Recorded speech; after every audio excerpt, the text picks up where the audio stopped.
What's going on, Badger fam? This is Locked On Badgers. So appreciative of everybody tuning in. And we're going to do a quick show, but I wanted to touch on some stuff that came out of the press conference today that I thought was really interesting. I thought was something that is noteworthy. It caused my eyebrows to perk up a little bit.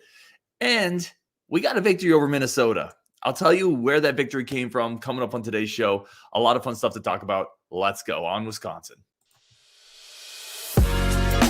You are Locked On Badgers, your daily podcast on the Wisconsin Badgers. Part of the Locked On Podcast Network, your team every day. What is going on, Badger fam? Welcome to Locked On Badgers.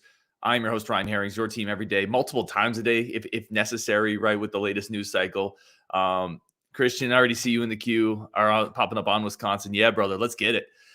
First of all, I just want to start. I say this a lot, but I appreciate the heck out of everybody who listens to the show, who comments, who talks about it, who's helped spread it. I'm so grateful for y'all. And we have a bunch of giveaways I want to have coming up just to say thank you. It's a way to say thank you. So I do a lot of this through the Discord. If you want to jump in, I'm just going to do some that honestly, I'm going to put some on the show too. I'm just going to do some giveaways on here as a way to say thank you as well.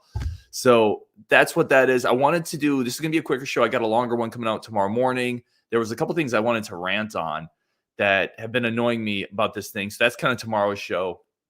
But I think the press conference was incredibly newsworthy and noteworthy and things to talk about with it. And Jay Daly, let's go. I love it. Uncultured Barbarian. I've been waiting for this. All gas, no effing brakes. I love it.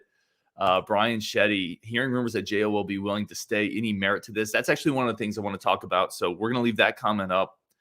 And let's start there. So I have 3 big things section here that I want to talk about with the press conference. 3 big things that really caught my eye that made me go, oh, okay.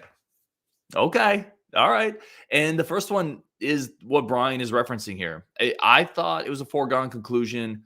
I think a lot of people did. I don't think we thought about it as clearly as enough, or maybe I just didn't. Like, I don't want to speak for anybody. I thought it was a foregone conclusion that Jimmy Leonhard was going to leave if a new coach came in, especially a defensive coach, specifically a defensive coach. And what I probably didn't put enough stock in or take enough time to think about was there's not a lot of great opportunities right now, right? Like, a lot of coaching cycle is already churned through.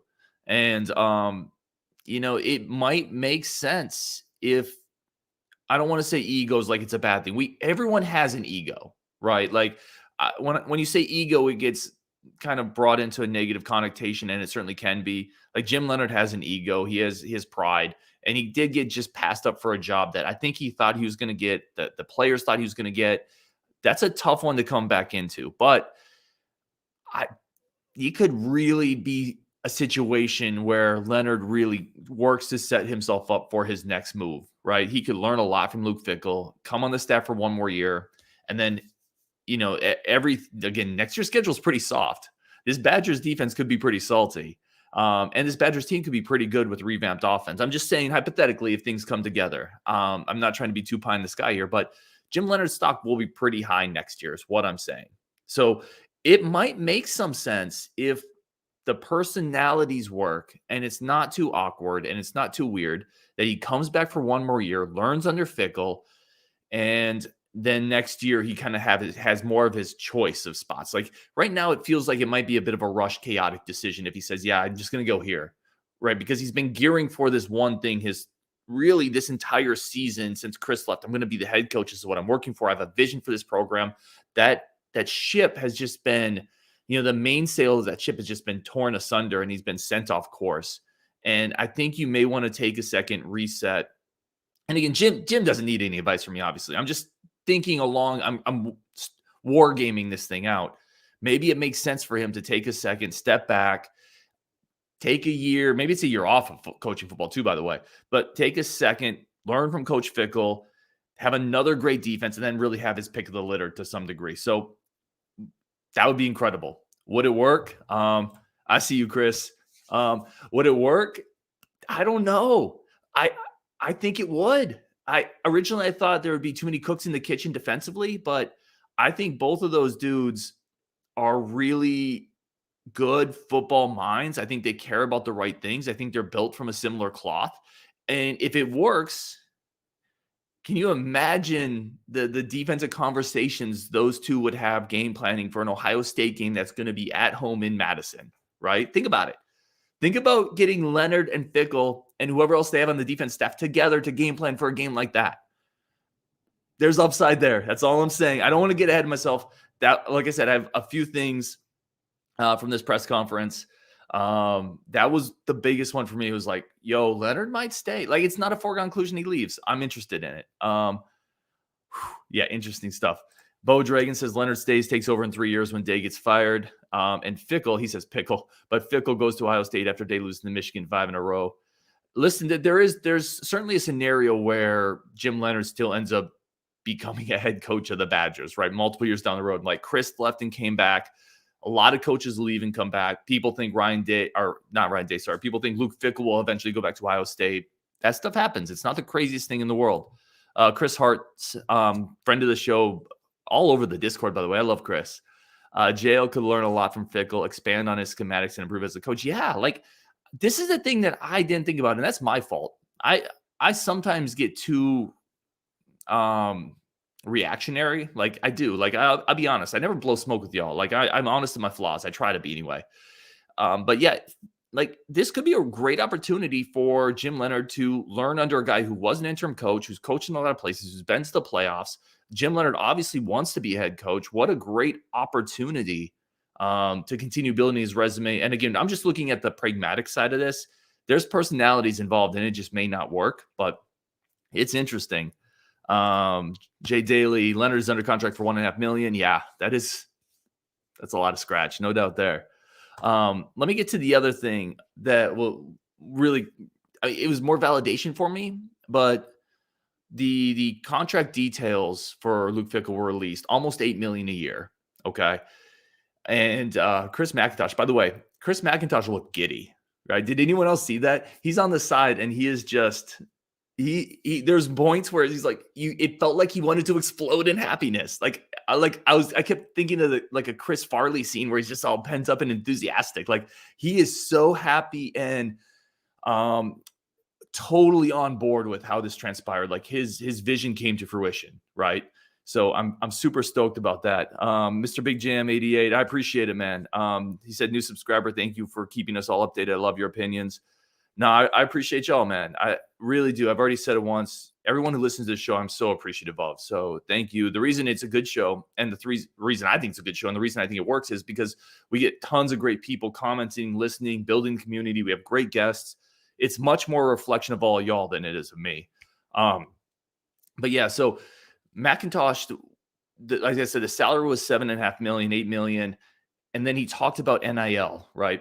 And he talked about facilities, and he talked about we're here to win championships, and he talked about leaning in, and that's, to me, Wisconsin, Chris Mcintosh, and I said this already, I've already kind of put this out there, they very much believe they have a seat at the big boy table, and that's what they should be doing, but this cemented it. Like Chris Mcintosh isn't messing around. He's saying we're gonna be at that big boy table. Our goal is to play for championships. Luke Fickell said every season our goal is to play for a championship. Like there's a level of bravado there that is quite frankly a little refreshing from the head coach of the University of Wisconsin. Now, I will say this before we go any further: press conferences, introductory press conferences are set up for the program to look good and for the coach to look good.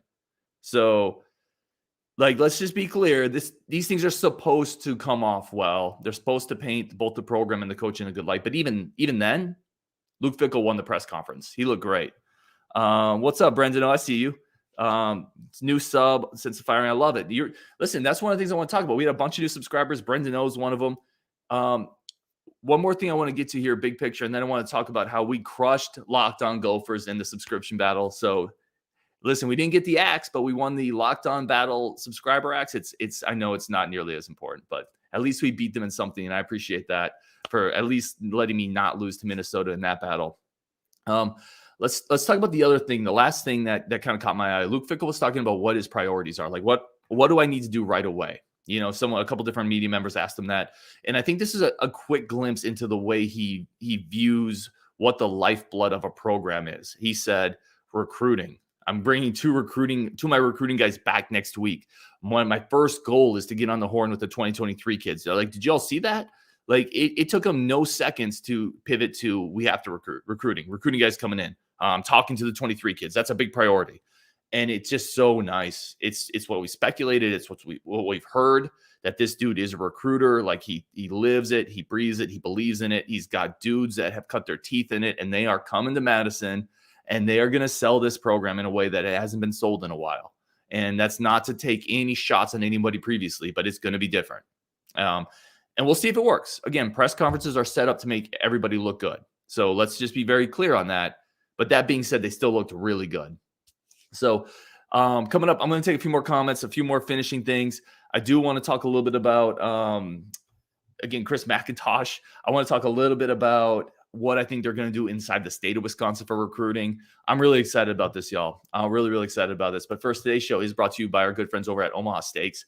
Listen, get premium quality steaks, burgers, chicken, seafood delivered right to your door. Load up on all the flavor and value with tender steaks, juicy burgers, and more from Omaha Steaks. Naturally extra aged, free shipping, flash frozen, contactless delivery. Listen, what a world we live in, where we can get incredible meats delivered to our door without leaving our house and not having to talk to anybody. Like, for real, this is living, guys. This is what it's all about. And they have all sorts of Christmas gifts, gift baskets. You can put together awesome stuff for your friends, your family, and they're going to love you for it. Go check out what's going on at Omaha Steaks, omahasteaks.com. All right, let's keep talking here. Lots more to get into. I want to hit some more comments up. Let's see. Bo Dragon, yeah, recruit. I saw you in the live chat in that too, man. I was in there. Chris Hart says, felt like there was a bit of an overreaction to the 300-mile radius comment. He's right when it comes to building the base of the programs. Yeah, this was interesting. For those that didn't catch it, there was a question on recruiting. What is your philosophy? And Luke Fickell said, I'm going to recruit. He mentioned several times a 300-mile radius. Like, this is going to be the core of the program. And it felt like some people took that to say we're not going to go to Florida or Texas or nationally or listen, he's going to go nationally to get pieces he likes and pieces he identifies. What he's saying is, I think we can find the core of our program. We can build a backbone of our program within these 300 miles, which really isn't that different than Wisconsin has ever done, right? The core and the backbone of the program have been built with Midwestern kids. I think I thought it was pretty interesting that he actually said, Chicago, we're going to go in there and go get it.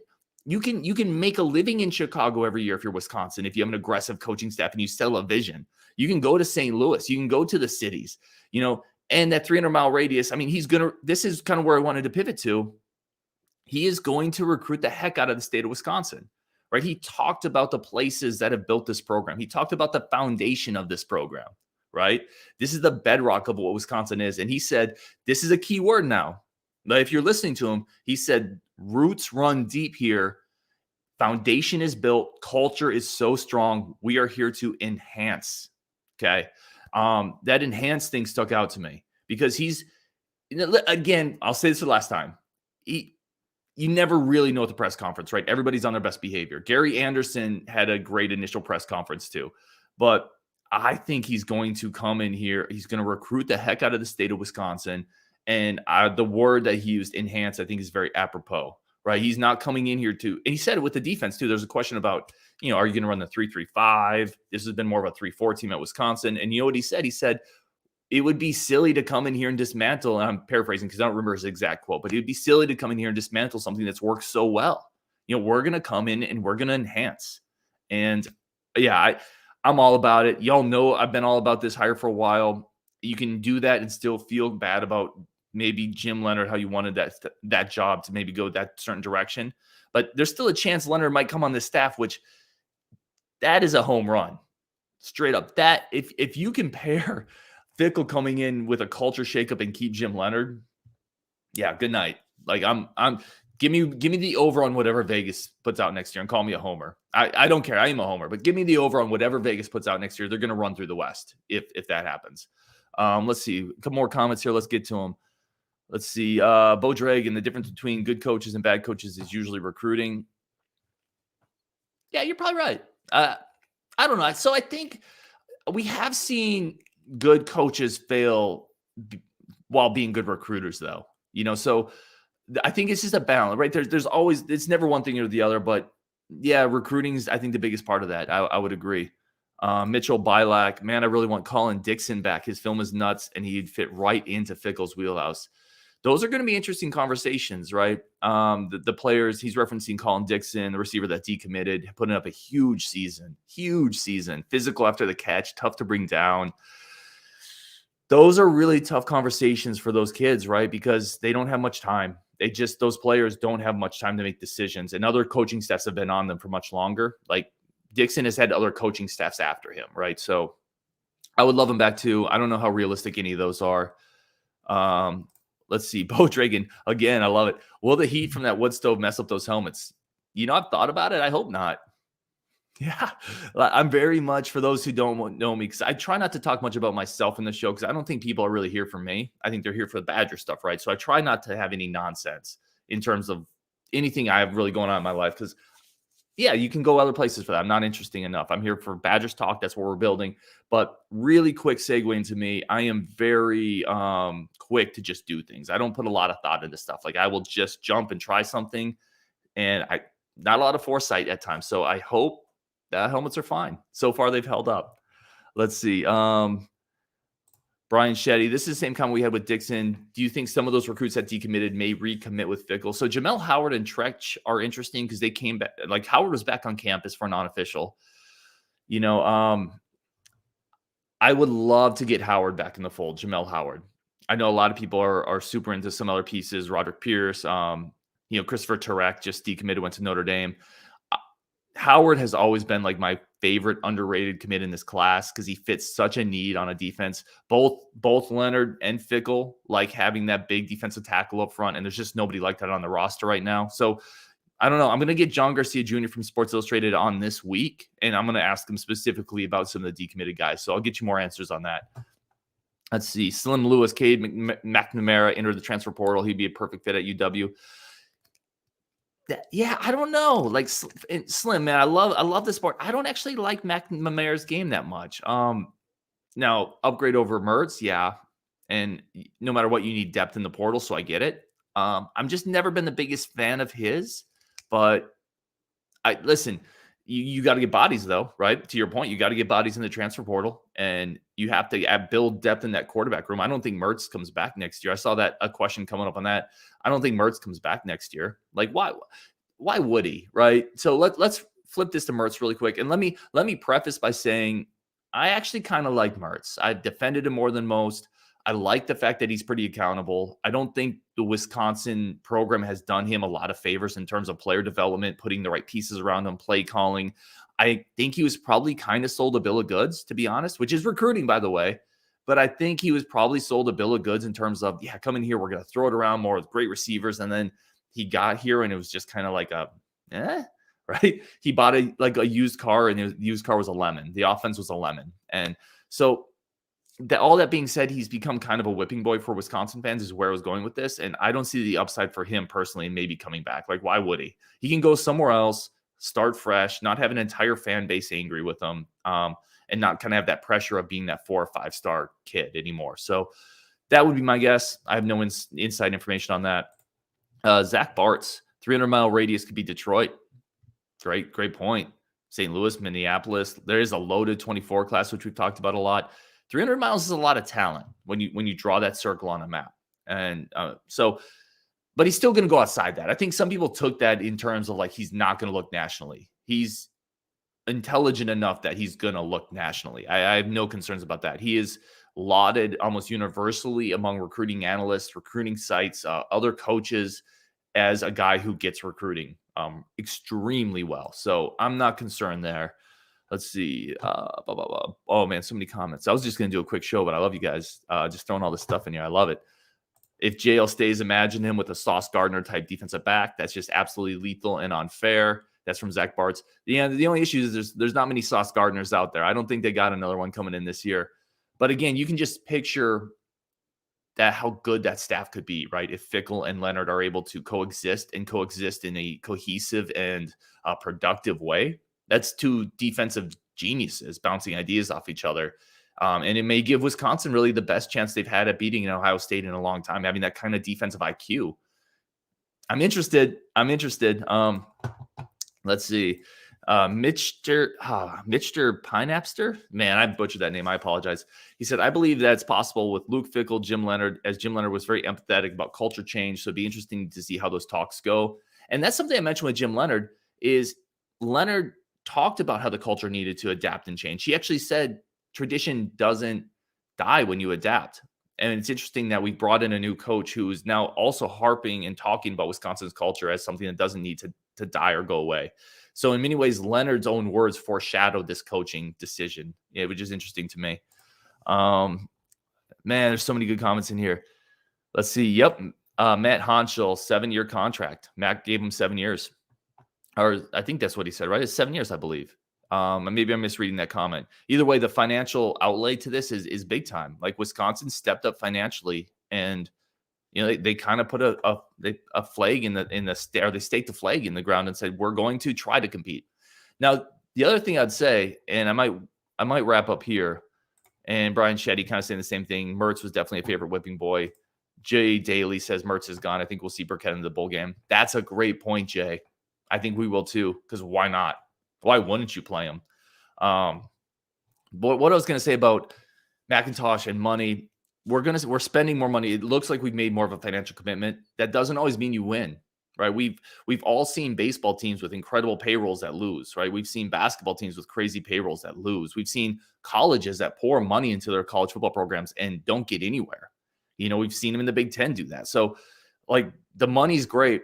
Now you have to spend it intelligently. And that's why the Fickell move is so great, because not only are you making the financial outlay, you're saying we're going to spend the money, but that's also such an intelligent hire. So I love it. Yeah, I think they're spending money, but they're doing it in an intelligent way, upgrading facilities and bringing in a top tier coach.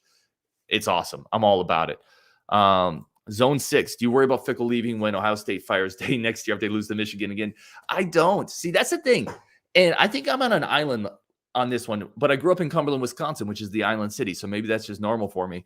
But I just have no worry about the Ohio State thing, because if it happens, it's because Luke Fickell has continued winning, right? They're not going to take him if he has any down years at Wisconsin, because that program won't accept it. So I'm just not that stressed about it.